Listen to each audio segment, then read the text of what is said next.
Panamá deportó a 29 colombianos tras acuerdo migratorio con Estados Unidos. Contra todo pronóstico, el oro continúa subiendo. El precio del lingote alcanzó el $1.000.000. Tribunal Supremo de Justicia validó los resultados anunciados por el Consejo Nacional Electoral. Maduro plantea la creación para el 2028 de entre 5 o 6 mil comunas en todo el país. Y al cierre de esta edición les mostraremos cómo un poblado en Tanzania logró transformar una zona desértica en una pradera. La viruela del mono prende las alarmas en todo el mundo, incluido Venezuela, y en lo económico el precio del oro rompe todos los récords. Estos algunos de los titulares de la presente emisión. Bienvenidos, Melanie. Bajo este panorama, comenzamos de inmediato. Panamá ya comenzó a realizar los vuelos de deportación financiados por Estados Unidos para reducir el flujo de migrantes que ingresan de manera irregular al país centroamericano a través de la selva del Darién. El primer vuelo se realizó este 20 de agosto. Despegó desde la ciudad de Panamá hasta Medellín, Colombia. A bordo iban 29 migrantes colombianos, la mayoría jóvenes con antecedentes penales, quienes fueron esposados y escoltados. Según informaron las autoridades panameñas, el proceso de repatriación es para personas con o sin antecedentes penales. Recordemos que el pasado 1 de junio, Panamá y Estados Unidos firmaron un convenio migratorio que incluye un apoyo financiero por parte del gobierno estadounidense para financiar estos vuelos de retornos y que no representen un costo para Panamá, que se ha convertido en una ruta importante para los migrantes que intentan llegar a suelo norteamericano. Y con un llamado a la unidad y a derrotar el autoritarismo, Kamala Harris aceptó oficialmente su candidatura para las elecciones presidenciales del 2024. La vicepresidenta de Estados Unidos ha anunciado su participación en la contienda electoral que ahora lidera con leve ventaja contra su contendiente Donald Trump. 3 aspectos claves de su campaña destacan: el enfoque en la equidad racial y de género, así como su compromiso con la justicia social. Harris ha sido una defensora de los derechos de las minorías y ha prometido impulsar políticas que combatan la discriminación y la desigualdad en todas sus formas. Además, la candidata ha hecho hincapié en la importancia de la educación y la salud como pilares fundamentales para el desarrollo de la sociedad. Durante su aceptación resaltó su experiencia como ex fiscal general de California y como vicepresidenta de los Estados Unidos. El presidente de Bielorrusia, Alexander Lukashenko, advirtió que una violación a las fronteras de su país por parte de fuerzas ucranianas sería respondida de manera inmediata. Durante una entrevista concedida a la televisión pública rusa, el mandatario también alertó que Ucrania mantiene más de 120.000 militares en la frontera con Bielorrusia. Recientemente, Lukashenko había anunciado que desplegaría casi 1/3 de su ejército a la línea fronteriza en respuesta a los movimientos de Kiev, y también dijo que Rusia enviará sus tropas para ayudar a Bielorrusia si ésta fuera atacada, con base a un acuerdo suscrito entre ambas naciones. China calificó a Estados Unidos como el mayor creador de riesgos de amenaza nuclear del mundo, expresando además su seria preocupación por la aprobación norteamericana de una estrategia nuclear.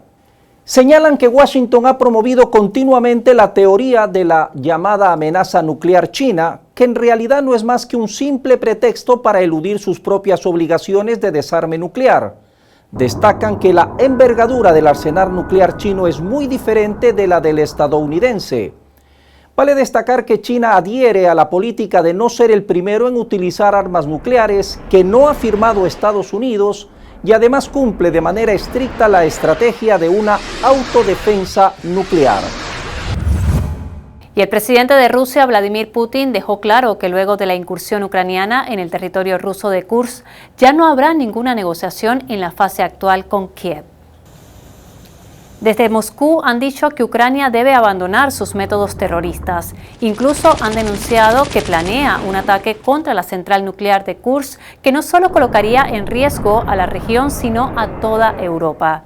Ante estas intenciones, el Ministerio de Defensa de Rusia manifestó que en caso de una provocación nuclear ucraniana, la respuesta militar sería inmediata y severa.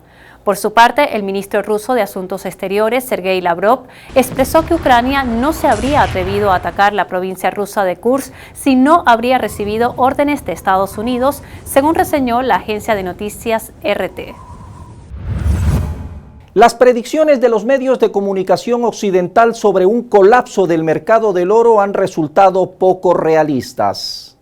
Por el contrario, el precio al contado del metal ha alcanzado nuevos máximos históricos. Esto sucede al tiempo que la tendencia de la desdolarización iniciada por el grupo de los BRICS gana impulso. En realidad, el precio del metal al contado se disparó hasta alcanzar un nuevo récord el pasado 16 de agosto, superando los $2.500 la onza. En 2023, la compra por los bancos centrales mundiales del metal precioso superó las 1.037 toneladas. A principios del 2024, los bancos centrales duplicaron sus compras de oro para reservas. La demanda mundial del petróleo seguirá en aumento hasta el 2028 y la demanda de productos petroquímicos podría generar un 40% del incremento. La economía china sería clave en este repunte.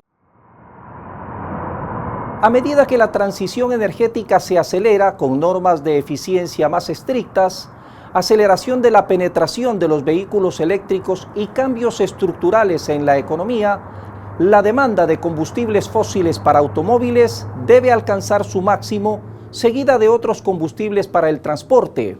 Así que según la Agencia Internacional de la Energía, el máximo en consumo de combustible para automóviles se va a dar hasta el 2028 y en combustible para otros transportes en el 2026, llegando a su techo en el 2028.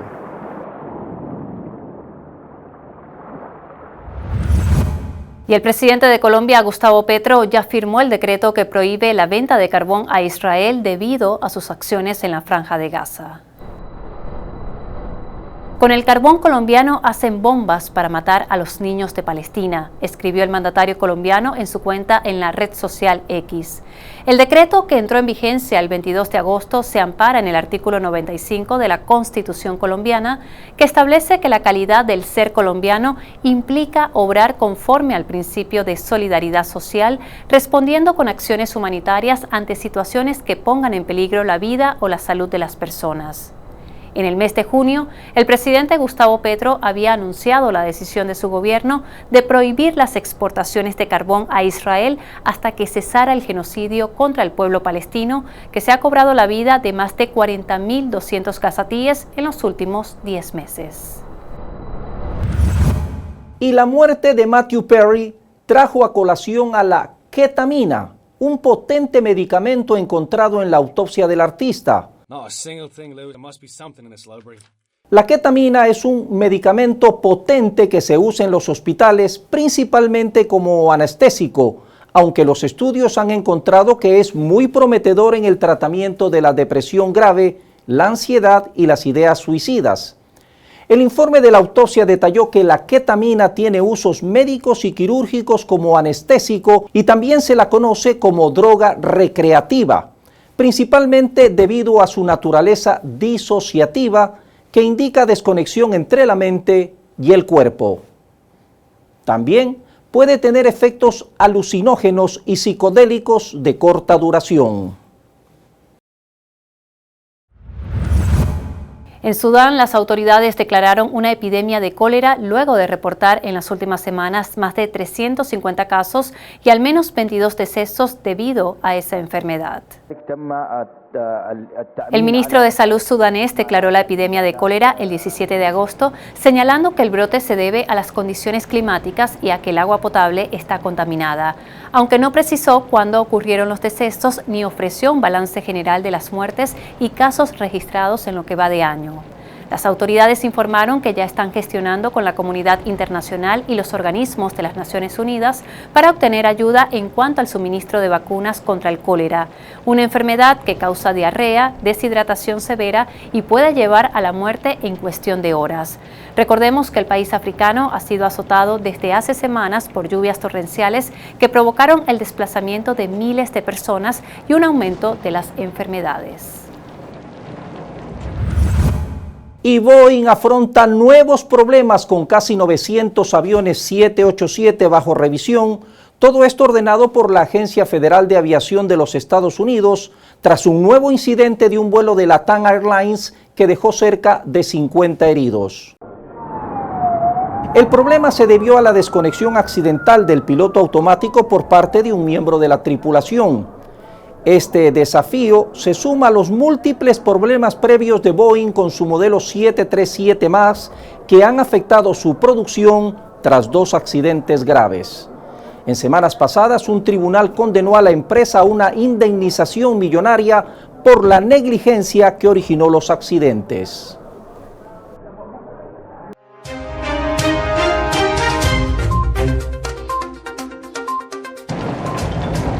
Más de 215 personas han perdido la vida debido a las intensas lluvias e inundaciones registradas en Pakistán desde inicios del mes de julio. Según los reportes, la mitad eran niños. Las autoridades también informaron que al menos 405 personas resultaron heridas. Además, destacaron que más de 760 viviendas fueron destruidas y otras 1.800 resultaron afectadas. Un ataque con drones lanzados por Ucrania provocó un incendio en una refinería de petróleo y mató a una persona en el sur de Rusia. La instalación está ubicada a orillas del Mar Negro en la región rusa de Krasnodar, en el suroeste del país. Este 20 de agosto falleció la persona más longeva del mundo. La catalana María Branjas Morera falleció a la edad de 117 años en España. Desde 2023 ostentaba el título de la persona con mayor edad en el planeta. Según informó su familia en un comunicado publicado en redes sociales, murió como ella quería, mientras dormía, tranquila y sin dolor. ¿Por qué? No he hecho nada extraordinario. La única cosa ha sido vivir. Hungría celebró los 1000 años de su fundación con un espectáculo pirotécnico único en el mundo en Budapest. El espectáculo contó con drones, fuegos artificiales y narración y demandó una inversión de más de 38 millones de euros. La exhibición tuvo lugar en un tramo de 5 kilómetros del río Danubio, principal vía fluvial de la ciudad. El Tribunal Supremo Electoral de Bolivia fijó para el 17 de agosto de 2025 las elecciones generales del país, donde se elegirá al presidente, vicepresidente, senadores y diputados para un periodo de 5 años. Según el calendario electoral, la toma de posesión de las nuevas autoridades electas está prevista para el 8 de noviembre de 2025, debido a que un día antes vence el mandato del actual presidente Luis Arce. La seguridad de la mayor central nuclear de Europa continúa deteriorándose según el Organismo Internacional de Energía Atómica, lo que podría llevar a un desastre de proporciones. Esto luego de un ataque con drones que alcanzó un camino de acceso al perímetro utilizado por el personal cerca de la central, generando graves temores. En la guerra no hay vacaciones. Estas fueron las palabras del presidente de Ucrania, Volodymyr Zelensky, para pedir nuevamente a sus socios que aceleren el envío de armas y municiones al país, dadas las necesidades de su ejército en la guerra que mantiene con Rusia. El mandatario ucraniano se dirigió especialmente a Estados Unidos, Reino Unido y Francia. La empresa Boeing ya no solo tiene problemas en la tierra, ahora sus astronautas varados duermen en espacios restringidos y la NASA afronta una decisión crítica. La agencia lleva a cabo un proceso de evaluación exhaustivo antes de tomar una decisión sobre cómo lograrán regresar. La mejor opción sería que ambos vuelvan en la próxima misión de SpaceX, fijada para febrero del 2025.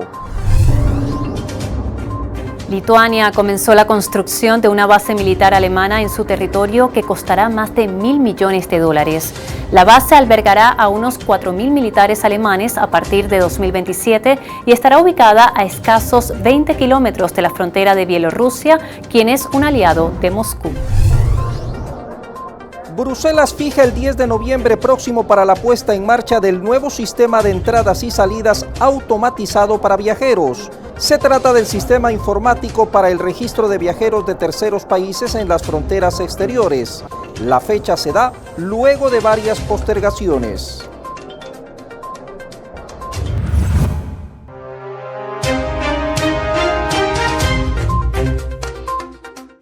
Tribunal Supremo de Justicia concluyó que los boletines emitidos por el CNE están respaldados por las actas de escrutinio, ratificando la victoria de Nicolás Maduro como presidente reelecto de Venezuela para el periodo 2025-2031. Con base en los resultados obtenidos en el proceso de peritaje, podemos concluir que los boletines emitidos por el Consejo Nacional Electoral respecto a la elección presidencial 2024 están respaldados por las actas de escrutinios emitidas por cada una de las máquinas de votación desplegadas en el proceso electoral. Y asimismo, estas actas mantienen plena coincidencia con los registros de las bases de datos de los Centros Nacionales de Totalización. Certifica de forma inobjetable el material electoral peritado y convalida esta sala los resultados de la elección presidencial del 28 de julio del 2024 emitidos por el Consejo Nacional Electoral, donde resultó electo el ciudadano Nicolás Maduro Moros como presidente de la República Bolivariana de Venezuela para el período constitucional 2025-2031. Así se decide. Y el presidente de la República, Nicolás Maduro, afirmó que la consulta popular sería el mecanismo para cambiarlo todo en Venezuela, tras destacar la organización de base del poder popular en el país. Evocó la presencia de 49.000 consejos comunales que engloben todo el territorio, acotando que se va a avanzar por ese camino buscando el fortalecimiento y el empoderamiento. Resaltó que es el mecanismo para cambiarlo todo. Maduro aseveró que para el 2028 deberían estar establecidas y consolidadas entre 5 o 6.000 comunas en todo el país. El plan sintetiza el poder popular y garantiza el futuro de la revolución, evitando desde adentro cualquier ataque, tanto interno como externo. Luego que la Organización Mundial de la Salud declarara la viruela del mono, ahora conocida como Mpox, como una emergencia de salud pública a escala internacional, el gobierno de Venezuela anunció la activación de un plan de vigilancia epidemiológica en los puertos y aeropuertos del país para evitar su propagación. Los viajeros provenientes de países afectados por la viruela símica para ingresar al país deberán reportar en la ficha de vigilancia epidemiológica su estado de salud y datos personales para su seguimiento médico. Las autoridades además iniciaron los procesos de investigación para los trámites correspondientes para adquirir la vacuna que garantiza el fortalecimiento del cerco epidemiológico a grupos de población con alto riesgo de exposición, como los inmunosuprimidos, embarazadas, trabajadores sexuales y personas con múltiples parejas sexuales y contactos cercanos en casos confirmados. Los casos sospechosos serán aislados de inmediato hasta que se demuestre que es negativo y, si es positivo, hasta que se resuelvan los síntomas. Refiriéndose a las acusaciones directas del gobierno venezolano en torno al ataque contra el sistema del Consejo Nacional Electoral, Astra, un conocido hacker, confirmó que el objetivo era desestabilizar al gobierno del presidente Nicolás Maduro. Reveló además que bloquearon el puerto desde una máquina fantasma que se encontraba por vía cable, tras darse cuenta de que el software trabajaba con señales telefónicas, cosa que según él ignoraban totalmente. Reveló también que el ataque se generó de múltiples fuentes, mencionando 3 millones de ellas, confirmando que esto naturalmente saturó el sistema. Astra reiteró su participación en el hackeo al Consejo Nacional Electoral con múltiples ataques cibernéticos, cuyo objetivo era desestabilizar el proceso electoral como parte de planes de la extrema derecha. Venezuela se prepara este 25 de agosto para una nueva consulta popular nacional con el objetivo de escoger los proyectos locales que serán financiados por el Estado venezolano. La elección se realizará en 4.505 circuitos comunales del país, donde han sido postulados 27.420 proyectos relacionados principalmente con el tema del agua, la vialidad, electricidad, salud, educación, ambiente y levantamiento de muros. En función de sus criterios y necesidades, cada comuna elegirá un proyecto que será financiado por el Consejo Federal de Gobierno. En total serán aprobados 4.505 proyectos. Se trata de la segunda gran consulta popular nacional que se realiza este año en Venezuela. La primera se realizó en el mes de abril, siendo seleccionados 4.500 proyectos que están siendo ejecutados actualmente. Ya avanza la tecnificación del sector petrolero. Trabajadores de PDVSA instalaron un domo geodésico al tanque 30 de la refinería de Amuay. El nuevo techo alarga la vida útil del tanque, reduce su mantenimiento y a la vez maximiza su capacidad de almacenamiento. De acuerdo con información de la estatal petrolera, el montaje de la estructura esférica de aluminio impactará de manera positiva la confiabilidad del almacenamiento y suministro de combustible para el mercado nacional. Según los técnicos, el tiempo de vida útil es mucho mayor que el anterior, que era de acero, y no requiere de pintura ya que el aluminio es resistente a la corrosión, es mucho más liviano, drena el agua de lluvia, reduce la temperatura y por consiguiente la emisión de vapores.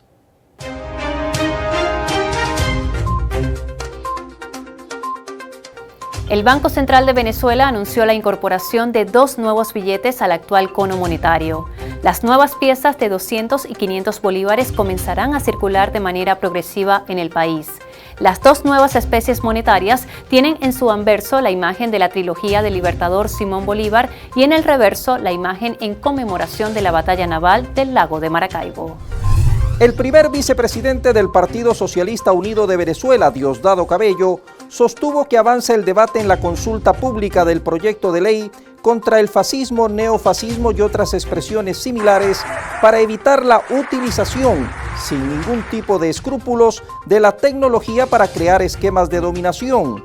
Destacó que el debate se está abordando para hacer frente a las nuevas formas de expresión de la ultraderecha como el tecnofascismo y el ciberfascismo. Este 21 de julio fue inaugurado en el estado Carabobo un centro de rehabilitación para niños con discapacidad. El centro cuenta con áreas de equinoterapia, tiflotecnología, cardiología infantil, odontología, fisioterapia, rehabilitación, triaje, gimnasio y otras especialidades que buscan fortalecer la salud de los niños con alguna discapacidad neurológica, motora o visual. Yo quiero comprometerme hoy, 21 de agosto, desde el sur de Valencia, estado Carabobo, cuna de la libertad suramericana, a que vamos a construir un centro integral como este, por lo menos uno por estado antes que termine el semestre, antes que llegue el 1 de enero. Información meteorológica confirma que una nube de polvo del Sáhara pasará por Venezuela generando lluvias o chubascos en distintas regiones del país, causando nubosidad en las zonas costeras y además complicaciones de salud. Las zonas que se verían mayormente afectadas son el noroeste de Zulia, el oeste de Mérida, el noreste de Trujillo, oeste de Falcón y Lara, así como los estados Portuguesa, de Barinas y de Apure. Gobierno venezolano reinauguró sede de la Misión Sonrisa en el estado Bolívar. Este espacio cuenta con 3 consultorios para ofrecer servicios de extracción, restauración y limpieza dental.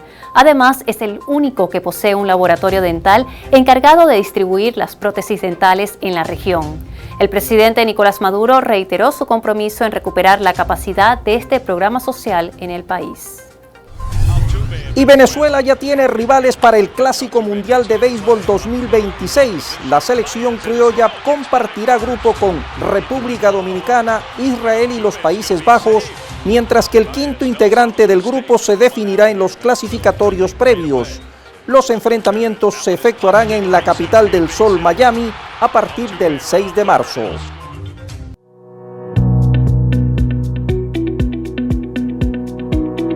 A medida que las sequías se vuelven más frecuentes en el mundo, las comunidades comienzan a buscar alternativas para cultivar y reverdecer la tierra.